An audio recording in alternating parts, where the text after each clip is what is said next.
You're back on World News. Thousands of protesters marched in the United States and United Kingdom to denounce the election of Donald Trump as the next U.S. president. Outside Trump Tower on Fifth Avenue in Midtown Manhattan, police installed barricades to keep the demonstrators at bay. The raw divisions exposed by the presidential race were on full display as protesters flooded the city streets across America. With passions running high after the U.S. presidential election, many female Democratic voters are left wondering about their place in the nation's political spectrum.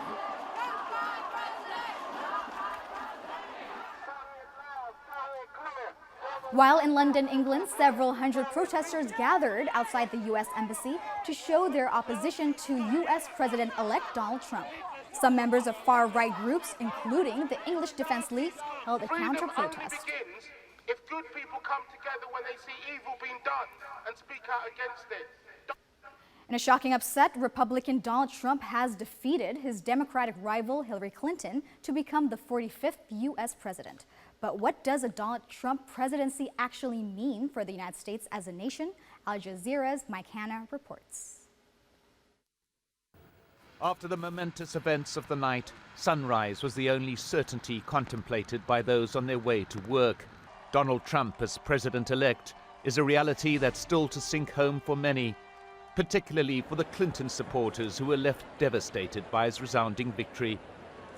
And after a bitter and vindictive campaign, Donald Trump tried to begin a process of healing.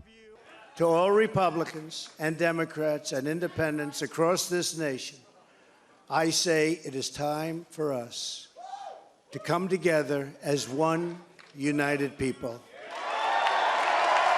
His opponent responded in kind. Donald Trump is going to be our president. We owe him an open mind and the chance to lead. Our constitutional democracy enshrines the peaceful transfer of power. But internationally, too, there's damage to repair. Trump's insistence that the U.S. should review its membership of NATO, his opposition to the Iran nuclear deal, his pledge to review long-standing trade deals, all points on which clarity will be demanded. On the campaign trail, Hillary Clinton contended that some of these ideas were delusional, if not downright dangerous, and some of Trump's fellow Republicans clearly uneasy about the changes he's unilaterally made to party policy. Thank you very much. Many asking the same question as the unlikely tenant prepares to move into the White House. Did he really mean what he said? To other news, scientists in Switzerland have successfully tested a new device that could help the paralyzed regain movement in their limbs. The device has enabled two monkeys to use their paralyzed legs by transmitting brain signals wirelessly, bypassing their spinal cord lesions. And VOA's Latika Hoke reports. The device, called a neuroprosthetic interface, was developed by an international team at the Federal Polytechnic School of Lausanne. We developed a brain-spinal interface that decodes motor intention from brain signal, bypasses the lesion, sending this information to the spinal cord below the injury in order to reproduce the intended walking movement. The interface consists of an electrode inserted in the brain cortex that controls the leg and sends signals from its neurons to a computer that decodes the monkey's intended movement. The computer sends then this information to an implantable stimulator that had the capacity to deliver stimulation at the correct location with the correct timing, in order to reproduce the intended extension and flexion movement of the leg. In the two test cases, the monkey's motor cortex and spinal lumbar regions were still functioning.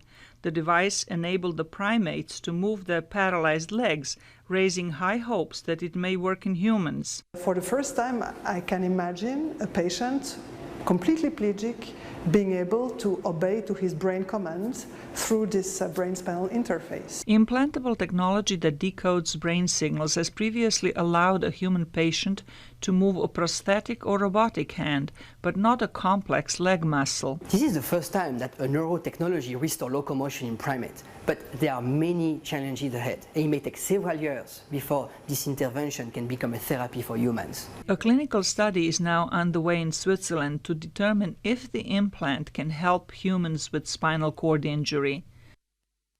Now let's take a look at what the weather will be like across the world today.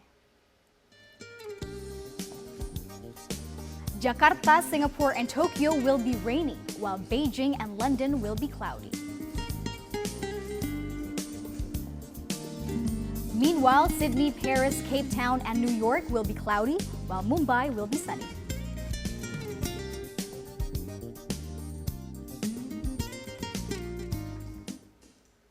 Coming up on World News, hundreds of athletes take on the grueling desert in an annual marathon held in Oman.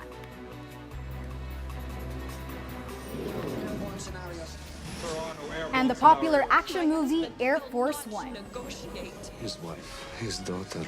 I think he'll negotiate. How the hell did this happen? How the hell did they get Air Force One? Your national security advisor has been executed.